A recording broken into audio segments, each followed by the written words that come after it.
Hello दोस्तों, स्वागत है आपका अपने चैनल एग्जामेज़ॉन पे। तो एक बार फिर से मैं हाजिर हूँ 20 जुलाई 2020 के इंपॉर्टेंट इवेंट्स के साथ। आप वीडियो ध्यान से देखें क्योंकि वीडियो के लास्ट में आपको 2 क्वेश्चंस के जवाब देने हैं। कल की वीडियो में एक छोटी सी मिस्टेक हो गई थी। 6th क्वेश्चन में मैंने रजिस्ट्रार जनरल ऑफ इंडिया जिन्होंने मैटरनल मोर्टालिटी रेट की रिपोर्ट जारी की थी, उसमें जो मिनिमम मैटरनल मोर्टालिटी रेट वाला स्टेट था मैंने तमिलनाडु बोल दिया था। प्लीज़ आप उसको करेक्ट कर लीजिएगा। मिनिमम मैटरनल मोर्टालिटी वाला रेट केरल है, इसकी MMR 43 है, जबकि तमिलनाडु की है 60। तो प्लीज़ आप इसको करेक्ट कर लीजिएगा, कई बार मिस्टेक हो जाती है। आज का पहला क्वेश्चन देखते हैं। एस्पायर एक टेक्नोलॉजी प्लेटफॉर्म है, किसके द्वारा डेवलप किया गया है?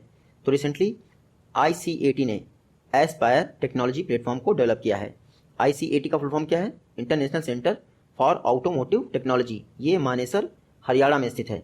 इसने रिसेंटली एस्पायर नाम का एक टेक्नोलॉजी प्लेटफॉर्म बनाया है। एस्पायर किसका काम करेगा? जितने भी ऑटोमोबाइल सेक्टर से रिलेटेड टेक्नोलॉजीज़ हैं वो सारी एस्पायर प्लेटफॉर्म पे अवेलेबल रहेंगी। कुछ फीस देके जो ऑटोमोबाइल इंडस्ट्रीज़ हैं वो इन टेक्नोलॉजीज़ का यूज़ कर सकती हैं। एस्पायर का फुल फॉर्म भी है automotive solutions portal for industry research and education. क्या है full form? Automotive solutions portal for industry research and education. जो ये एस्पायर टेक्नोलॉजी प्लेटफॉर्म है, इसको भारत हैवी इलेक्ट्रिकल्स लिमिटेड और उसके अलावा कई सारी कंपनीज हैं जिनके साथ मिलकर बनाया गया है। आप उनका नाम मत याद रखिए। हालांकि डेवलप जो है इसको ICAT द्वारा किया गया है। और आप याद देखिएगा, ICAT ministry of heavy industries के तहत कार्य करता है। मानेसर हरियाणा में हेडक्वार्टर है। नेक्स्ट क्वेश्चन है, international press freedom award 2020 4 journalist को दिया गया है। आपको बताना है उनमें से कौन बांग्लादेश से बिलोंग करता है। देखिए, इस क्वेश्चन का पर्पज़ ये था कि इंटरनेशनल प्रेस फ्रीडम अवार्ड जिन 4 जर्नलिस्ट को दिया गया है उनका नाम आपको पता हो। तो recently international press freedom award 4 journalist को दिया गया है। साहिबुद्दुल आलम मोहम्मद मुसैद, डापो ओलोरुनियोमी और उसके बाद स्वेटलिना प्रोकोपेवा। इसमें से जो आपके साहिबुद्दुल आलम हैं ये बांग्लादेश से बिलोंग करते हैं। उसके अलावा जो मोहम्मद मुसाद हैं ये जो है ईरान से बिलोंग करते हैं। और ये डापो जी आपके नाइजीरिया से बिलोंग करते हैं। और जो ये स्वेटलाना प्रोकोपेवा हैं ये रशिया से बिलोंग करती हैं। तो इस बार का इंटरनेशनल प्रेस फ्रीडम अवार्ड 4 लोगों को दिया गया। इन चारों के नाम आप नोट कर सकते हैं। कुछ दिन पहले ही international Gwen Ifill press freedom award भी दिया गया था। तब मैंने आपको पढ़ाया था किसको दिया गया था? अमाल क्लूनी जी को। ये जो इंटरनेशनल प्रेस फ्रीडम अवार्ड या Gwen Ifill press freedom award है किसके द्वारा दिया जाता है? तो CPJ यानी कमेटी टू प्रोटेक्ट जर्नलिज्म कहाँ स्थित है? ये न्यूयॉर्क में स्थित है, आप याद रखिएगा। इसी के द्वारा इंटरनेशनल प्रेस फ्रीडम अवार्ड दिए जाते हैं। नेक्स्ट क्वेश्चन है, पुरुषोत्तम प्रियदास जी स्वामी, रिसेंटली इनका निधन हो गया। आपको बताना है कहाँ से बिलोंग करते थे। तो पुरुषोत्तम प्रियदास जी स्वामी ये गुजरात में रहते थे। अहमदाबाद में इनका आश्रम था। नाम क्या था? स्वामी नारायण गढ़ी। ये उसी के हेड थे। स्वामी नारायण गढ़ी जो आश्रम है उसके हेड थे। रिसेंटली कोरोना वायरस के कारण इनका निधन हो गया। तो आप देखिएगा, पुरुषोत्तम प्रियदास स्वामी जी अहमदाबाद से बिलोंग करते थे, कोरोना वायरस के कारण निधन। नेक्स्ट क्वेश्चन है, CRM नेक्स्ट टेक्नोलॉजी को इसके द्वारा डेवलप किया गया है या अडॉप्ट किया गया है फॉर बेटर कस्टमर सर्विसेज। तो रिसेंटली इंडसइंड बैंक ने CRM नेक्स्ट टेक्नोलॉजी को अडॉप्ट किया है ताकि कस्टमर्स को बेटर सर्विस एक्सपीरियंस प्रोवाइड किया जा सके। इस समय कोरोना वायरस चल रहा है तो जो फिजिकल वर्क होता है मोस्टली स्टॉप है। लोगों को कोशिश ये की जा रही है कि घर से ही उनको सारी सर्विसेज प्रोवाइड कर दी जाएँ। इसी मतलब परिप्रेक्ष्य में जो आपका इंडसइंड बैंक है उसने CRM नेक्स्ट प्लेटफॉर्म लॉन्च किया है। ये एक सिंगल विंडो सर्विस सेंटर होगा जहाँ पे इंडसइंड बैंक की सारी सर्विसेज दी जाएंगी। इंडसइंड बैंक की बात करें 1924 में स्थापना हुई थी। इंडिया का शायद एकमात्र बैंक है जिसका हेडक्वार्टर पुणे में है। MD एंड CEO कौन है? तो सुमंत काठपालिया इसके MD एंड CEO हैं। नेक्स्ट क्वेश्चन है, पाकिस्तान और चीन 700 मेगावाट का आज़ाद पट्टन हाइडल पावर प्रोजेक्ट किस रिवर पर बना रहे हैं? तो CPEC के तहत चीन पाकिस्तान इकोनॉमिक कॉरिडोर के तहत 700 मेगावाट का एक Azad Pattan hydel power project Jhelum river पर बन रहा है। आप याद रखिएगा, टोटल कॉस्ट आ रही है इसकी $1.5 बिलियन। इसके अलावा झेलम रिवर पर ही एक कोहाला हाइड्रो इलेक्ट्रिक प्रोजेक्ट भी बन रहा है। चीन और पाकिस्तान मिलकर बना रहे हैं। तो आप देखिएगा, तो 2 प्रोजेक्ट हो गए आपके झेलम रिवर पर। एक तीसरा प्रोजेक्ट ये दोनों लोग मिलकर बना रहे हैं जिसका नाम है डियामेर MER बासा BASHA डियामेर बासा हाइड्रो इलेक्ट्रिसिटी प्रोजेक्ट। ये इंडस रिवर यानी सिंधु रिवर पर बन रहा है। आप याद रखिएगा। तो तीनों प्रोजेक्ट को आप याद रखें। बात करते हैं पाकिस्तान की, तो यहाँ मैप में देख लीजिए पाकिस्तान। इसका मैप थोड़ा सा डॉग से मिलता है। हालांकि जो पाकिस्तानी एयरफोर्स है उसके फर्स्ट हिंदू पायलट कौन बने हैं? राहुल देव। पाकिस्तान के PM कौन है? इमरान खान। प्रेसिडेंट कौन है? आरिफ अलवी। तो आप ये याद रखिएगा। नेक्स्ट क्वेश्चन देखते हैं। इंडिया का पहला ट्रांसशिपमेंट पोर्ट टर्मिनल किस पोर्ट पर बनाया जा रहा है? तो कोची पोर्ट पर। कोची पोर्ट पर इंडिया का पहला ट्रांसशिपमेंट पोर्ट टर्मिनल बनाया जा रहा है। इसका नाम क्या है? वल्लर पदम। क्या? वल्लर पदम। VALLARPADAM। वल्लर पदम जो टर्मिनल है वो इंडिया का पहला ट्रांसशिपमेंट पोर्ट टर्मिनल है। कोची पोर्ट बंदरगाह पर केरल में बनाया जा रहा है। देखिए जो ये वल्लर पदम टर्मिनल बन रहा है, यहाँ पे क्या काम होगा? सपोज कि जैसे दो आपके ट्रक होते हैं, एक से सामान अनलोड करना होता है और दूसरे में लोड करना होता है। वैसे ही जैसे आपके दो शिप हो जाएंगे, एक में से आपको कंटेनर को अनलोड करना है, दूसरे में लोड करना है, तो इसके लिए ही ट्रांसशिपमेंट पोर्ट टर्मिनल बनाया जा रहा है। इंडिया का पहला वल्लर पदम टर्मिनल कोच्चि पोर्ट पर केरल में बनाया जा रहा है। नेक्स्ट क्वेश्चन है, इंडिया ने किस कंट्री के साथ साइबर सिक्योरिटी पर MOU memorandum of understanding sign किया है? तो रिसेंटली इंडिया ने इजराइल के साथ MOU साइन किया है। अब ये लोग साइबर सिक्योरिटी पर साथ मिलकर काम करेंगे। देखिए इस समय साइबर सिक्योरिटी बहुत इंपॉर्टेंट है किसी भी कंट्री के लिए। साइबर हैकिंग के द्वारा ही जो ईरान का न्यूक्लियर पावर प्लांट था उसको डिस्ट्रॉय कर दिया गया। तो आप समझ सकते हैं साइबर सिक्योरिटी कितनी इंपॉर्टेंट है किसी कंट्री के लिए। तो इंडिया ने साइबर सिक्योरिटी पर MOU साइन किया है इजराइल के साथ। इजराइल की बात करें तो इंडिया के MP में, कहाँ पे? मध्य प्रदेश में, जो इजराइल वेपन इंडस्ट्री है वो 2 असॉल्ट राइफल मैन्युफैक्चर कर रही है। उनका नाम मैंने आपको बताया था, अराड करके एक राइफल है और दूसरी है कार्मेल। तो अराड और कार्मेल इजराइल वेपन इंडस्ट्री की 2 असॉल्ट राइफल हैं जिनको MP में मैन्युफैक्चर किया जाता है। उसके अलावा इजराइल ने ओफेक 16 नाम का एक स्पाई सैटेलाइट भी लॉन्च किया था। तो आप देखिएगा, ये आप मैप में देख लीजिए, ये है इजराइल। कैपिटल क्या है इसकी? यरूशलेम इसकी कैपिटल है। करेंसी क्या है? Israeli shekel. इसके PM कौन है? बेंजामिन नेतन्याहू इसके PM हैं। और इसकी जो संसद है उसका नाम है नेसेट। के से स्पेलिंग शुरू होती है, नेसेट। नेक्स्ट क्वेश्चन देखते हैं, किस स्टेट के CM ने उसकी कैपिटल में, यानी राज्य की कैपिटल में 2 स्मृति वन इनॉग्रेट किए हैं? तो रिसेंटली उत्तराखंड के CM कौन है? त्रिवेंद्र सिंह रावत। उन्होंने राज्य की राजधानी देहरादून में 2 स्मृति वन इनॉग्रेट किए हैं। पहले स्मृति वन का नाम है जीत सिंह नेगी स्मृति वन और दूसरे का नाम है गौरा देवी स्मृति वन। तो इन दोनों स्मृति वन के नाम याद रखिएगा। देखिए मानसून की स्टार्टिंग में, जैसे ही मानसून स्टार्ट होता है तो उत्तराखंड, आप मैप में देख लीजिए, उत्तराखंड की देहरादून में एक हरेला फेस्टिवल मनाया जाता है। कौन सा? हरेला फेस्टिवल। आप याद रखिएगा, उत्तराखंड के देहरादून में मानसून की स्टार्टिंग में हरेला फेस्टिवल मनाया जाता है। उसी फेस्टिवल के दौरान त्रिवेंद्र सिंह रावत जी जो उत्तराखंड के CM हैं, उन्होंने जीत सिंह नेगी स्मृति वन और गौरा देही स्मृति वन देहरादून में स्थापित किए हैं। यहाँ पे देखिएगा। उसके अलावा उत्तराखंड इस समय इसलिए भी चर्चा में है क्योंकि उन्होंने waste to energy initiative launch कर दिया है। क्या? उत्तराखंड गवर्नमेंट ने waste to energy initiative launch किया है, कचरे से इलेक्ट्रिसिटी बनाने के लिए। उसके अलावा इंडिया का पहला लाइकेन पार्क कहाँ स्थापित किया गया है? तो उत्तराखंड के पिथौरागढ़ में इंडिया का फर्स्ट लाइकेन पार्क। CM की बात करते हैं तो मैंने अभी बताया त्रिवेंद्र सिंह रावत। गवर्नर कौन है? गवर्नर है बेबी रानी मौर्य। और रिसेंटली उत्तराखंड ने अपनी समर कैपिटल घोषित कर दिया है गैरसेन को। उत्तराखंड में एक नेशनल पार्क जिसका नाम है फ्लावर वैली नेशनल पार्क, बहुत फेमस है। उसके अलावा इंडिया का ओल्डेस्ट नेशनल पार्क जिसका नाम है जिम कॉर्बेट नेशनल पार्क। जब स्थापना हुई थी तब इसका नाम था हैली नेशनल पार्क। कौन सा? Hailey National Park. अब इसका नाम है जिम कॉर्बेट नेशनल पार्क। ये भी उत्तराखंड में है। नेक्स्ट क्वेश्चन है, मेडिकैब ये एक पोर्टेबल हॉस्पिटल है, किस इंस्टीट्यूशन द्वारा डेवलप किया गया है? तो इस समय इंडिया के इंस्टीट्यूशन बहुत सारे बेहतरीन काम कर रहे हैं। तो रिसेंटली एक पोर्टेबल हॉस्पिटल, ये आप देख पा रहे हैं, इसको कहीं भी आप ले जा सकते हैं। कुछ 1-2 बेड की व्यवस्था होती है जहाँ पे आपका ट्रीटमेंट किया जा सकता है। तो मेडिकैब इंडिया का पहला पोर्टेबल हॉस्पिटल है जिसको IIT मद्रास ने डेवलप किया है। तो आप देखिएगा IIT मद्रास इसका सही आंसर होगा। IIT दिल्ली ने कोरोश्योर करके इंडिया की और वर्ल्ड की सबसे ज़्यादा सस्ती कोविड डायग्नोस्टिक किट भी डेवलप की थी, ये हम लोग पढ़ चुके हैं। उसके अलावा IIT कानपुर ने शुद्ध नामक एक अल्ट्रावायलेट सैनिटेशन डिवाइस भी डेवलप किया था, तो ये भी हम लोग पढ़ चुके हैं। नेक्स्ट क्वेश्चन है, इंडिया ने स्ट्रेटेजिक ऑयल रिजर्व के लिए किस कंट्री के साथ MOU पर साइन किया है? तो रिसेंटली इंडिया ने USA के साथ स्ट्रेटेजिक ऑयल रिजर्व के लिए सिग्नेचर किया है। अब क्या होगा, इंडिया USA में यानी अमेरिका में ही ऑयल खरीदेगी, क्रूड ऑयल, और उसको वहीं पे स्टोर कर देगी। पहले हम लोग पढ़ चुके थे कि इंडिया ने USA में ऑयल स्टोर करने का डिसाइड किया है। अब MOU पर साइन हो गया है तो अब इंडिया ऐसा कर सकती है, क्रूड ऑयल अमेरिका में खरीद कर अमेरिका में ही स्टोर कर देगी।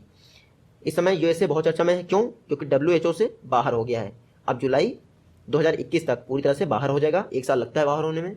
उसके अलावा इंडिया का लार्जेस्ट ट्रेडिंग पार्टनर कौन है? USA। लगातार 2 वर्षों से 2018-19 और 2019-20 इंडिया का लार्जेस्ट ट्रेडिंग पार्टनर है यूएसए, और इंडिया इसके साथ ट्रेड सरप्लस है, यहाँ पे देखिएगा। चाइना के साथ ट्रेड डेफिसिट है। उसके अलावा ओपन स्काई ट्रीटी से बाहर आ गया है यूएसए, तो आप इतना देखिएगा। और इंडिया ने अमेरिका से 200 रावेन RAVEN रावेन करके जो ड्रोन है उनको खरीदने की पेशकश की है। नेक्स्ट क्वेश्चन है, CBSE ने AI बेस्ड सिलेबस या करिकुलम के लिए किस टेक जायंट कंपनी से समझौता किया है? तो रिसेंटली CBSE ने IBM के साथ कोलैबोरेशन किया है, ताकि जो जितने भी स्कूल हैं CBSE के, वहाँ पर एक artificial intelligence based curriculum activities को शामिल किया सके। देखिए अभी स्टार्टिंग में 200 स्कूल में AI बेस्ड करिकुलम एक्टिविटीज़ को लॉन्च किया जाएगा, और CBI ने इसके लिए इंटरनेशनल बिजनेस मशीन यानी IBM के साथ समझौता किया है। बात करते हैं CBSE की। ये है CBSE, आप देख लीजिए। Central board of secondary education 1962 में स्थापना हुई थी, इंडो चाइना वॉर के समय।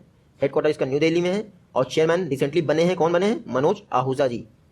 और उसके अलावा IBM देख लेते हैं, इंटरनेशनल बिजनेस मशीन 1911 में इसकी स्थापना हुई थी। हेडक्वार्टर न्यूयॉर्क में है, और इसके CEO अरविंद कृष्णा जी हैं, नाम याद रखिएगा।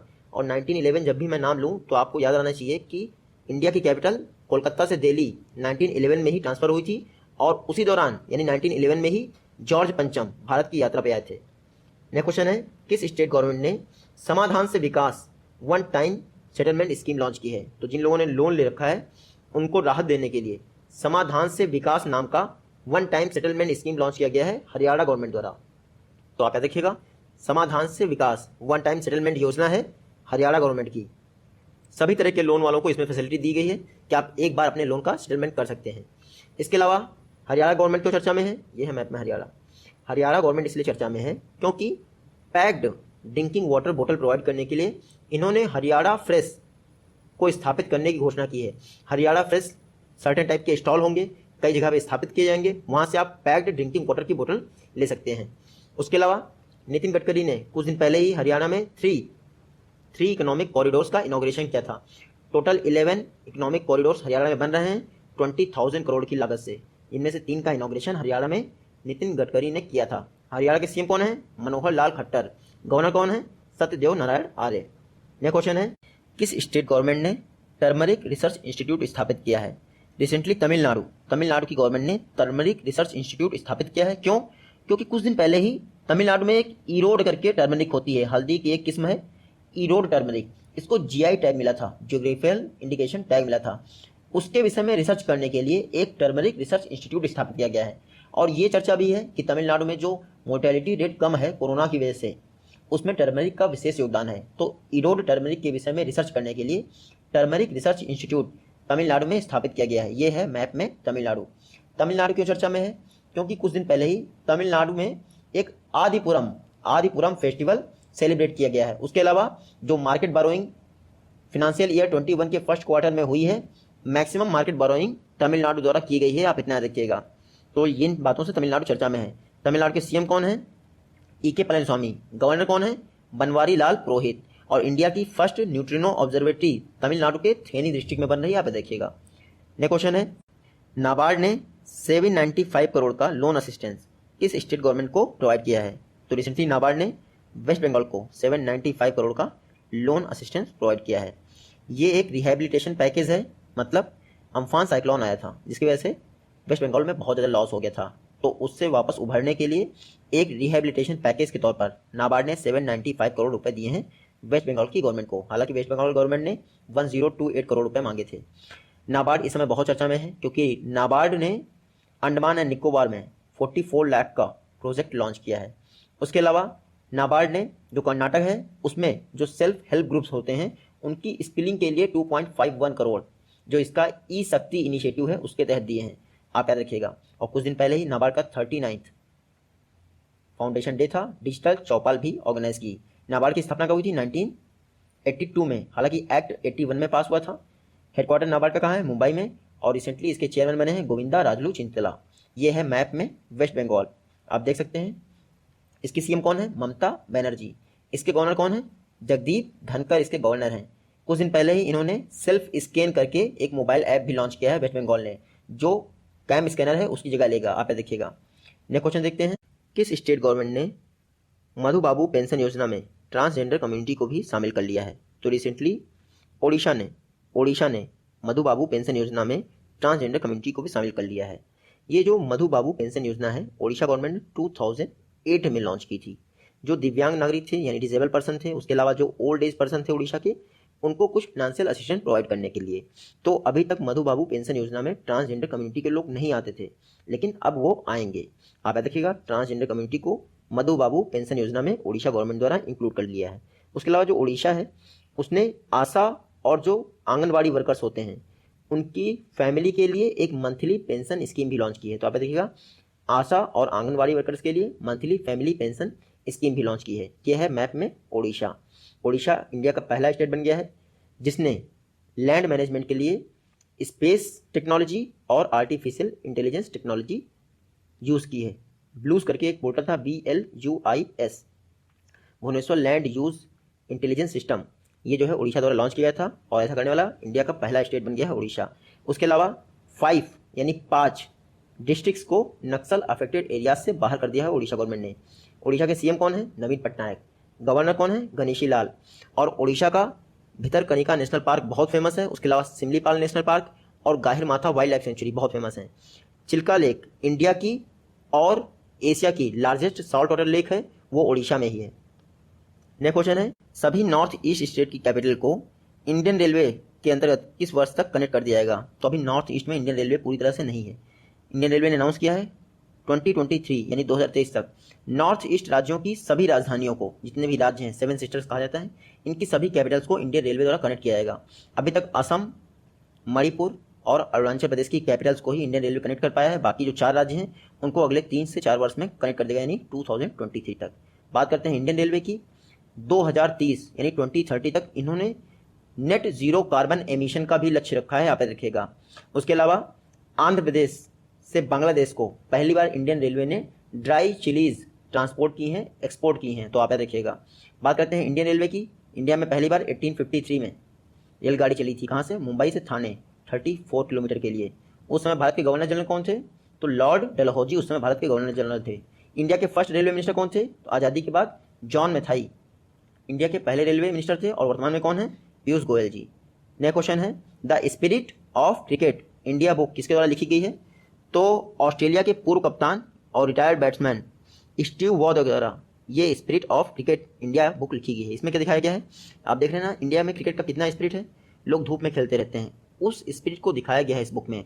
उसके अलावा जो डिसेबल क्रिकेटर्स हैं यानी दिव्यांग क्रिकेटर्स, उनको भी ये बुक समर्पित है। आप देखिएगा, the spirit of cricket India book को स्टीव वॉ ने लिखा है और ये ऑस्ट्रेलिया के पूर्व कप्तान रह चुके हैं।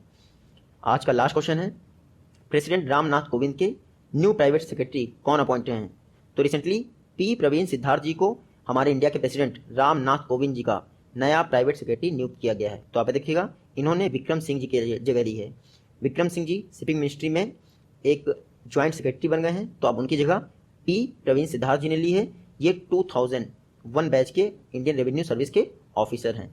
ये हैं प्रीवियस वीडियो के क्वेश्चन और ये हैं आज की वीडियो से क्वेश्चन। आई होप कि आप इनका जवाब दे पाएंगे। मिलते हैं आपसे अपनी नेक्स्ट वीडियो में, तब तक के लिए take care, goodbye and जय हिंद।